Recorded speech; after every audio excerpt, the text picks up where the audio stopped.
Herbert West, Reanimador, de H. P. Lovecraft. 4. El grito del muerto. El grito de un muerto fue lo que me hizo concebir aquel intenso horror hacia el Dr. Herbert West, horror que enturbió los últimos años de nuestra vida en común. Es natural que una cosa como el grito de un muerto produzca horror, ya que evidentemente no se trata de un suceso agradable ni ordinario. Pero yo estaba acostumbrado a esta clase de experiencias. Por tanto, lo que me afectó en esa ocasión fue cierta circunstancia especial. Quiero decir que no fue el muerto lo que me asustó. Herbert West, de quien era yo compañero y ayudante, poseía intereses científicos muy alejados de la rutina habitual de un médico de pueblo. Esa era la razón por la que al establecer su consulta en Bolton había elegido una casa próxima al cementerio. Dicho brevemente y sin paliativos, el único interés absorbente de West consistía en el estudio secreto de los fenómenos de la vida y de su culminación, encaminados a reanimar a los muertos inyectándoles una solución estimulante. Para llevar a cabo estos macabros experimentos era preciso estar constantemente abastecidos de cadáveres humanos muy frescos, porque aún la más mínima descomposición daña la estructura del cerebro humano. Y descubrimos que el preparado necesitaba una composición específica según los diferentes tipos de organismos. Matamos docenas de conejos y cobayas para tratarlos, pero este camino no nos llevó a ninguna parte. West nunca había conseguido plenamente su objetivo porque nunca había podido disponer de un cadáver suficientemente fresco. Necesitaba cuerpos cuya vitalidad hubiera cesado muy poco antes, cuerpos con todas las células intactas, capaces de recibir nuevamente el impulso hacia esa forma de movimiento llamado vida. Había esperanzas de volver perpetua esta segunda vida artificial mediante repetidas inyecciones, pero habíamos averiguado que una vida natural ordinaria no respondía a la acción. Para infundir movimiento artificial debía quedar extinguida la vida nocturna. Los ejemplares debían ser muy frescos, pero estar auténticamente muertos.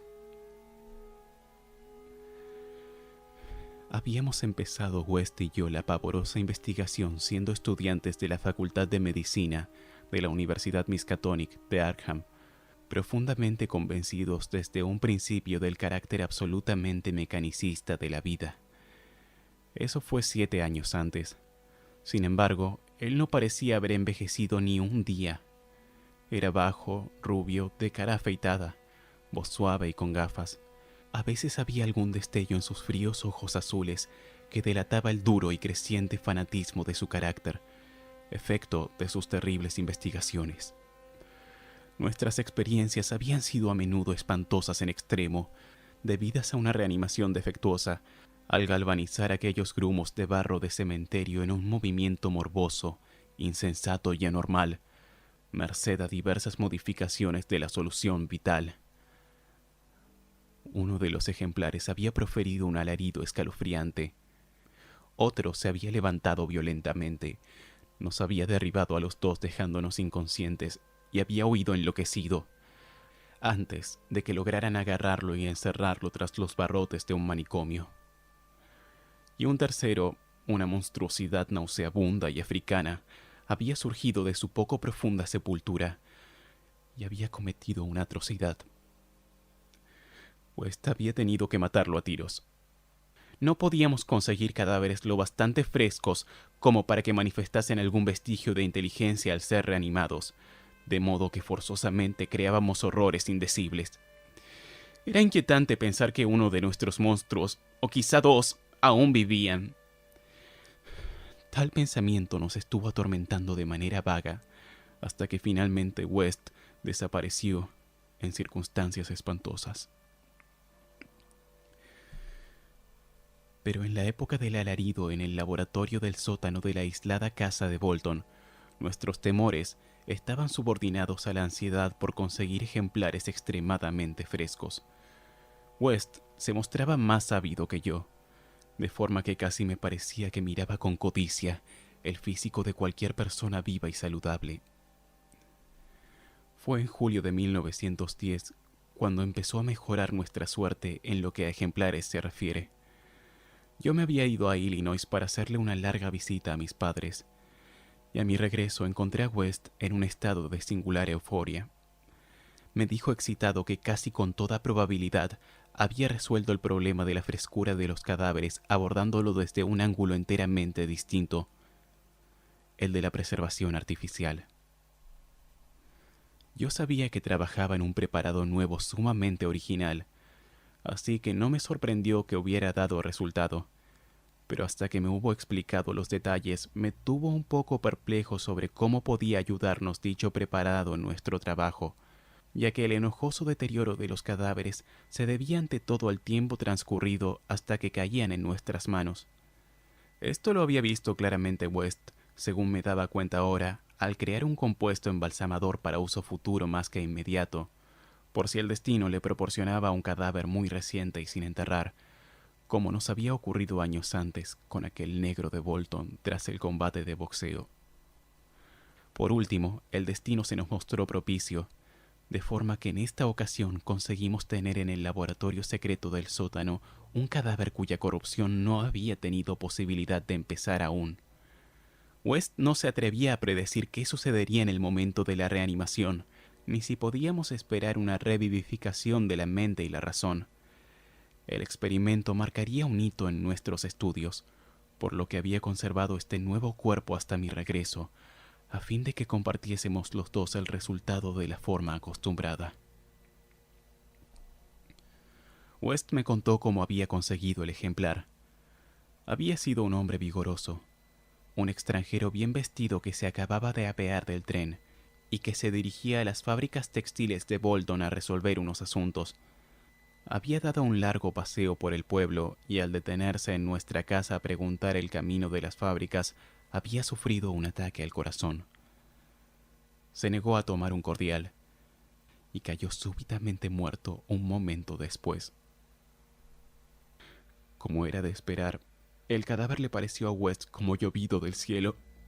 En su breve conversación, el forastero le había explicado que no conocía a nadie en Bolton, y tras registrarle los bolsillos después, averiguó que se trataba de un tal Robert Levitt, de St. Louis, al parecer sin familia que pudiera hacer averiguaciones sobre su desaparición. Si no conseguía devolverlo a la vida, nadie se enteraría de nuestro experimento.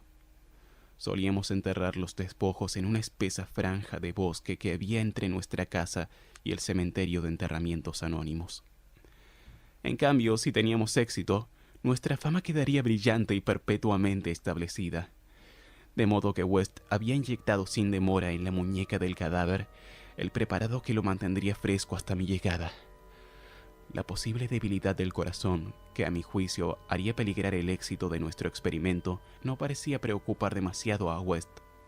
Esperaba conseguir al fin lo que no había logrado hasta ahora: reavivar la chispa de la razón y devolverle la vida quizá a una criatura normal. De modo que la noche del 18 de julio de 1910, Herbert West y yo nos encontrábamos en el laboratorio del sótano, contemplando la figura blanca e inmóvil bajo la luz cegadora de la lámpara. El compuesto embalsamador había dado un resultado extraordinariamente positivo, pues al comprobar fascinado el cuerpo robusto que llevaba 2 semanas sin que sobreviniese la rigidez, pedí a West que me diese garantías de que estaba verdaderamente muerto. Me las dio en el acto, recordándome que jamás administrábamos la solución reanimadora sin una serie de pruebas minuciosas para comprobar que no había vida, ya que en caso de subsistir el menor vestigio de vitalidad original, no tendría ningún efecto. Cuando West se puso a hacer los preparativos, me quedé impresionado ante la enorme complejidad del nuevo experimento. Era tanta que no quiso confiar el trabajo a otras manos que las suyas, y tras prohibirme tocar siquiera el cuerpo, inyectó primero una droga en la muñeca, cerca del sitio donde había pinchado para inyectarle el compuesto embalsamador. Esta, dijo, neutralizaría el compuesto y liberaría los sistemas sumiéndolos en una relajación normal, de forma que la solución reanimadora pudiese actuar libremente al ser inyectada. Poco después, cuando se observó un cambio y un leve temblor pareció afectar los miembros muertos, West colocó sobre la cara espasmódica una especie de almohada, la apretó violentamente y no la retiró hasta que el cadáver se quedó absolutamente inmóvil y listo para nuestro intento de reanimación. Él, pálido y entusiasta, se dedicó ahora a efectuar unas cuantas pruebas finales y someras para comprobar la absoluta carencia de vida. Se apartó satisfecho y finalmente inyectó en el brazo izquierdo una dosis meticulosamente medida del elixir vital, preparado durante la tarde con más minuciosidad que nunca desde nuestros tiempos universitarios, en que nuestras hazañas eran nuevas e inseguras. No me es posible describir la tremenda e intensa incertidumbre con que esperábamos los resultados de este primer ejemplar auténticamente fresco, el primero del que podíamos esperar razonablemente que abriese los labios y nos contase quizá, con voz inteligente, lo que había visto al otro lado del insondable abismo.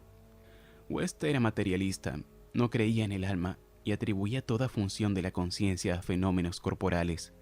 Por consiguiente, no esperaba ninguna revelación sobre espantosos secretos de abismos y cavernas más allá de la barrera de la muerte. Yo no disentía completamente de su teoría, aunque conservaba vagos e instintivos vestigios de la primitiva fe de mis antecesores, de modo que no podía dejar de observar el cadáver con cierto temor y terrible expectación. Además, no podía borrar de mi memoria aquel grito espantoso e inhumano que oímos la noche en que intentamos nuestro primer experimento en la deshabitada granja de Arkham. Había transcurrido muy poco tiempo cuando observé que el ensayo no iba a ser un fracaso total. Sus mejillas, hasta ahora blancas como la pared, habían adquirido un levísimo color, que luego se extendió bajo la barba incipiente, curiosamente amplia y arenosa. West, que tenía la mano puesta en el pulso de la muñeca izquierda del ejemplar, asintió de pronto significativamente y casi de manera simultánea. Apareció un vaho en el espejo inclinado sobre la boca del cadáver. Siguieron unos cuantos movimientos musculares espasmódicos y a continuación una respiración audible y un movimiento visible del pecho. Observé los párpados cerrados y me pareció percibir un temblor. Después se abrieron y mostraron unos ojos grises, serenos y vivos, aunque todavía sin inteligencia, ni siquiera curiosidad. Movido por una fanática ocurrencia, susurré unas preguntas en la oreja cada vez más colorada, unas preguntas sobre otros mundos cuyo recuerdo aún podía estar presente. Era el terror lo que las extraía de mi mente, pero creo que la última que repetí fue: ¿dónde has estado? Aún no sé si me contestó o no, ya que no brotó ningún sonido de su bien formada boca. Lo que sí recuerdo es que en aquel instante creí firmemente que los labios delgados se movieron ligeramente, formando sílabas que yo habría vocalizado como solo ahora, si la frase hubiese tenido sentido o relación con lo que le preguntaba. En aquel instante me sentí lleno de alegría, convencido de que habíamos alcanzado el gran objetivo y que por primera vez un cuerpo reanimado había pronunciado palabras, movido claramente por la verdadera razón. Un segundo después, ya no cupo ninguna duda sobre el éxito, ninguna duda de que la solución había cumplido cabalmente su función, al menos de manera transitoria, devolviéndole al muerto una vida racional y articulada. Pero con ese triunfo me invadió el más grande de los terrores, no a causa del ser que había hablado, sino por la acción que había presenciado, y por el hombre al que me uní en las vicisitudes profesionales, porque aquel cadáver fresco, cobrando conciencia finalmente de forma aterradora, con los ojos dilatados por el recuerdo de su última escena en la tierra, manoteó frenético en una lucha de vida o muerte con el aire, y de súbito se desplomó en una segunda y definitiva disolución, de la que ya no pudo volver, profiriendo un grito que resonará eternamente en mi cerebro atormentado.